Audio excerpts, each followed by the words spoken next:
W.E.B. Du Bois was part of a sort of cadre and a philosophical concept that thought that African Americans would move forward as sort of citizens equal to whites if they depended on the best and the brightest within their community. They were called the Talented Tenth. Now, the reason that's important is because the Tuskegee Airmen were part of the Talented Tenth. These were men who were not only intelligent, but they were college educated. Most of them had the aptitude to excel in ways that others did not. And that's what made them special as well. I'm William Rice, and I am a Tuskegee Airman. A Tuskegee Airman is a black pilot in the Army Air Corps. Way back in the 30s, early 30s, and I used to watch the National Guard. They had airplanes, biplanes, two yellow wings and a brown fuselage with their big stars underneath the wings. So I always had a yen for flying. I said, one day I'll get a chance, I'll try. Well, I've always been interested since I was a teenager. Well, I was 19 years old, right out of high school. I actually started my flight training in December 43, and I graduated in August 1944.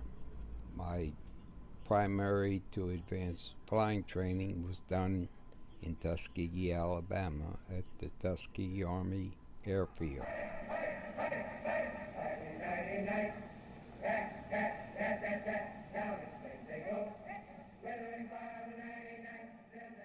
Most of them were trained at Tuskegee Institute in Tuskegee, Alabama. It was one of the first airstrips to be used in the training of African American pilots. They had an Army Air Corps training facility since 1939.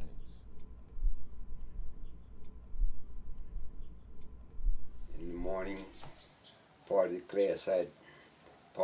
our class went to school, the other part flew. And when you flew in, if you had class in the morning, you flew in the afternoon.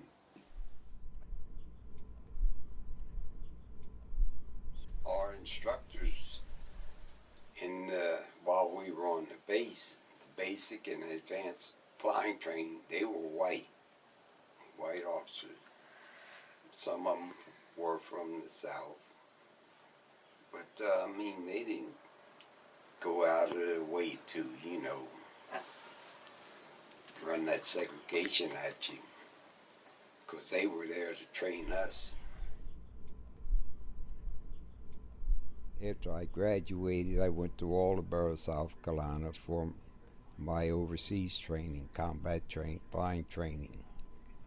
We left Waldoboro. I went to Italy to join the 332nd Fighter Group as a fighter pilot. Well, I was in Italy from January 1945 to October 1945. I flew 34 missions. Well, our main role in flying was to escort bomber groups of 15th Air Force, and also as a fighter pilot.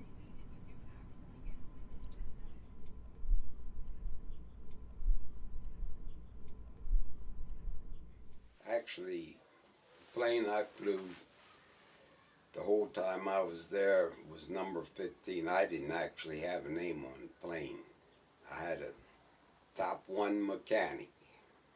There's only one thing wrong with the airplane. I did not have a tachometer that worked in it.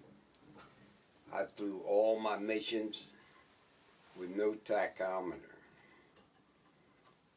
And the day I had to turn that plane in, the tachometer started working. First 5 missions I flew, I never even saw the target, what the bombers were dropping their bombs on. It was cloudy and all that. But it was nice.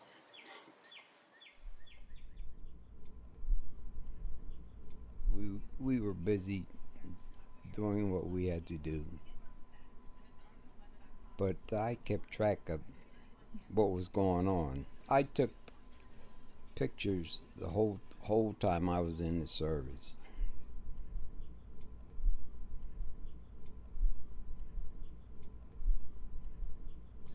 There were pilots who just enjoyed being in the air and just enjoyed the learning the skill of flying. When you're up there, everything down there looks small, looks unimportant.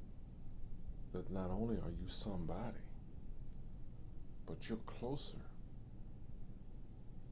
than you'll ever be alive to God. And I think many of them thought about sort of loosing the bonds of the earth and flying into space as something that was quite unique. The whole time I was flying, it was a new experience for me, and I really enjoyed it.